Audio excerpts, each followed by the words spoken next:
Assalamualaikum warahmatullahi wabarakatuh. Bismillahirrahmanirrahim. Wala hawla wala quwata illa billahil aliyyil azim. Subhanaka la ilma lana illa ma 'allamtana innaka antal alimul hakim. Alhamdulillahi wa kafa wassalatu wassalamu ala sayyidinal mustafa sayyidina wa maulana wa habibina wa syafi'ina wa qurrati a'yunina Muhammad wa ala alihi wa ashabihi ahli sidqi wal wafa, amma ba'du.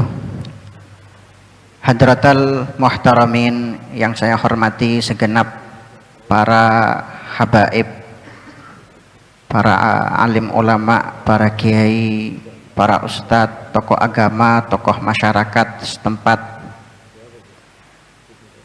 Nakhusu bidzikri kepada panjenengan Al-Habib Taufik bin Abdul Qadir Asgaf,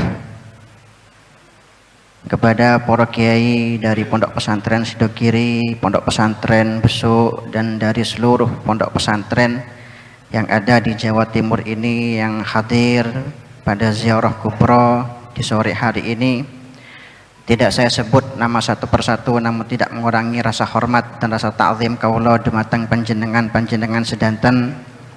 Mudah-mudahan beliau-beliau semua, para habaib kita, para kiai kita yang hadir senantiasa diberikan panjang umur oleh Allah Subhanahu wa taala, dalam kesehatan, di dalam keafiatan, di dalam membimbing kita semua ke jalan yang diridhai oleh Allah dan dibanggakan oleh baginda Nabi Muhammad. Amin Allahumma amin. Tak lupa pula kepada segenap jajaran aparatur negara yang hadir, Bapak Bupati, Bapak Wakil Bupati, beserta staf-stafnya yang juga hadir. Tentunya kepada segenap para muslimin, hadirin, jamaah yang hadir dari segala penjuru di ziarah kubra ini, yang mudah-mudahan hujan yang turun di sore hari ini menjadi sebuah indikasi, sebuah alamat atas banyaknya hujan rahmat Allah Subhanahu wa taala, hujan barakah dari Allah Subhanahu wa taala, dan mudah-mudahan perjumpaan agung ini bisa menjadi sebuah muqaddimah, permulaan dari perjumpaan mulia selanjutnya, yang mana puncaknya insyaallah kita semua akan dipertemukan dalam satu perjumpaan agung bersama para ulama kita, para habaib kita, para kiai kita, bersama baginda Nabi Muhammad sallallahu alaihi wasallam di dalam surga Allah Subhanahu wa taala. Amin Allahumma amin. Alhamdulillah para rawuh, para hadirin, dengan singkat bil ikhtisar, alhamdulillah puji dan puja syukur kepada Allah Subhanahu wa taala, di sore hari ini Allah berikan saya nikmat yang sangat luar biasa untuk menjalin ikatan indah, ikatan erat yang telah terjalin antara para ulama, para kiai, para habaib min sadatina al-Ba'alawi mulai sejak dulu kala, mulai sejak puluhan bahkan ratusan tahun yang lalu. Kita diajarkan oleh para guru kita, para orang tua kita untuk mempertahankan ikatan erat, jalinan yang kuat antara para habaib dengan para kiai.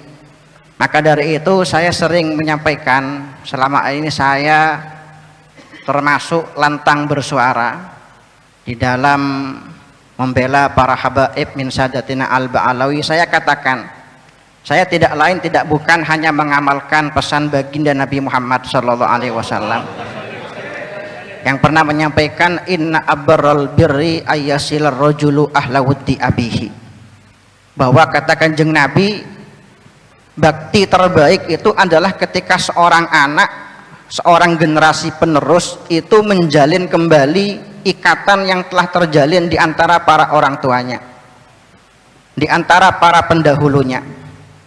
Dan saya tahu betul para rawuh, para hadirin, saya sebagai sekretaris katib dari tim Turas Syekhona Khalil Bangkalan, saya tahu betul dari manuskrip-manuskrip yang selama ini kami temukan yang berkaitan dengan orang tua kami, leluhur kami, guru kami yang hari ini baru dinobatkan sebagai pahlawan nasional, yaitu Syekhona Khalil bin Abdul Latif Al-Bangkalani. Beliau ini punya ikatan yang sangat istimewa dengan para habaib Ba'alawi di masa hidup beliau. Saya pernah membuat tulisan itu berjudul, para hadirin, lingkaran habaib Ba'alawi dalam kehidupan Syekhona Khalil Bangkalan.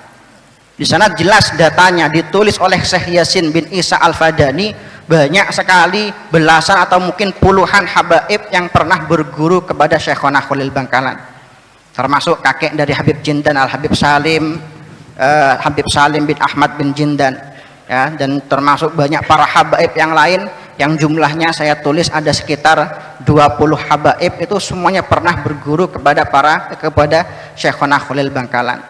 Dan juga beliau yang sampai sekarang kami temukan datanya, manuskripnya, termasuk amalan favorit Syekhona Khalil itu adalah Rotibul Haddad, yang bahkan saking berta'alluqnya beliau dengan Rotib Haddad, itu Rotib Haddad beliau tulis berkali-kali dengan tangan beliau, ya, beliau bagikan kepada para keluarga beliau, kepada para istri beliau, dan beliau maknai mulai awal sampai akhir. Itu Rotib Haddad beliau maknai dengan pegon Jawa. Dan yang istimewa dari Rotib Haddad beliau di situ, yang beliau tuliskan Rotib Fatihahnya bukan hanya untuk para sadah Ba'alawi saja.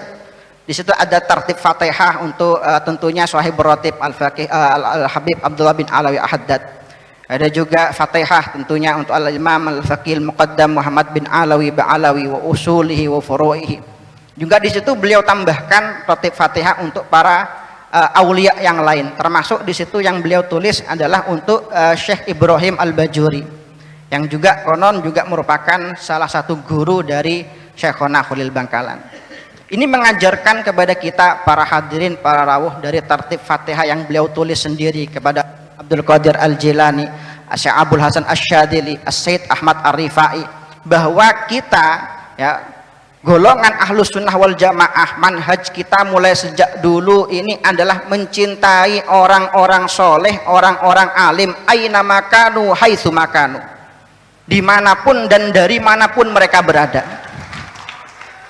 entah itu dari Indonesia, entah itu dari Yaman, dari Mesir, dari Irak, pribumi, prilangit, dan lain sebagainya. Selama itu adalah orang alim, orang soleh, para kekasih Allah, kita wajib untuk mencintai mereka.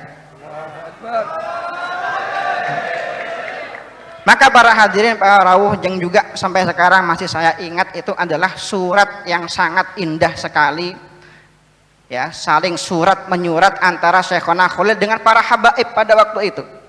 Salah satunya adalah Al-Habib Alwi bin Segaf As-Segaf Kebon Agung. Itu surat yang sangat luar biasa, yang menunjukkan betapa indahnya ikatan hubungan para habaib dengan para kiai di masa itu.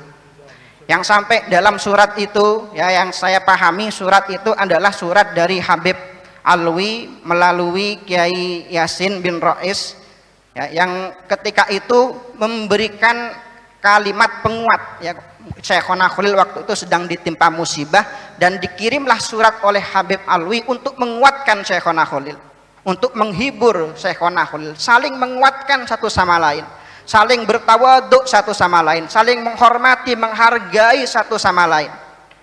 Bahkan dalam surat itu beliau tuliskan, ya, ditulis oleh menantu beliau sebagai sekretarisnya, yaitu Kiai Muntaha. Di situ Syekhona Khalil menyampaikan, wa musalliman wa muqabbilan anamilakumus syarifah. Dari kejauhan saya sampaikan salam untuk panjenengan Habib Alwi, dan dari kejauhan saya juga menyucup jari jemari panjenengan Habib Alwi As-Segaf. Dan ini, ya, data, ini fakta, ini realita yang diajarkan para guru kita, para kiai kita mulai sejak dulu. Maka jika kita sekarang ingin menghilangkan data-data ini, sejarah-sejarah ini, maka apa yang akan kita katakan kepada para orang tua kita kelak jika kita bertemu dengan beliau semua di hari kiamat? Maka para hadirin, mari ikatan ini harus tetap kita pertahankan. seperti apapun badainya, seperti apapun ujiannya, cobaannya, ikatan antara para habaib dengan para kiai tidak boleh putus ila yaumil qiyamah. Ikatan para habaib dengan para kiai tidak boleh putus ilal jannah insyaallah, sampai kita semua bertemu dengan baginda Nabi Muhammad sallallahu alaihi wasallam. Maka para hadirin, mari yang ingin kita sampaikan, para kiai dengan para habaib itu adalah satu kesatuan. NU dengan habaib itu adalah satu kesatuan. Bahkan salah satu data yang kami temukan dalam manuskrip itu, pertemuan rapat konsolidasi NU tahun 1936 di Bangkalan, di rumah menantu Syekhona Khalil Kiai Muntaha, itu salah satu tokoh yang hadir waktu itu ditulis di situ adalah As-Sayyid Ahmad Al-Jufri, seorang dari Sadah Ba'ala, dengan terpancing dengan provokasi-provokasi, framing-framing yang akhir-akhir ini ingin membenturkan antara para kiai dengan para habaib, antara NU dengan para habaib. Insya Allah mudah-mudahan kita semua masuk kepada golongan yang mengamalkan sabda Kanjeng Nabi Muhammad sallallahu alaihi wasallam, la tahasadu wa la taqata'u wa la tabaghadu wa la tadabaru wa kunu ibadallahi ikhwana. Mudah-mudahan dengan ziarah kubra ini kita juga bisa masuk dalam satu bisyarah yang disampaikan oleh Kanjeng Nabi Muhammad sallallahu alaihi wasallam. Sering kami dengar hadis ini dari Sayyidil Habib Umar bin Hafid, man zara akhon lahu fillah syai'alahu sab'ina alf malak. Barang siapa yang berziarah kepada saudara fillahnya, maka Allah Subhanahu wa taala akan mengirimkan untuknya 70.000 malaikat yang mendoakannya. Bagaimana jika fillah ini yang kita ziarahi adalah seorang wali, seorang soleh minas solihin, seorang alim min ulama ilahi subhanahu wa ta'ala. Mudah-mudahan kita semua mendapatkan barakah beliau-beliau semua yang kita ziarahi di sore hari ini. Wa hadza minni wallahul muwaffiq ila aqwamit thoriq. Wassalamualaikum warahmatullahi wabarakatuh.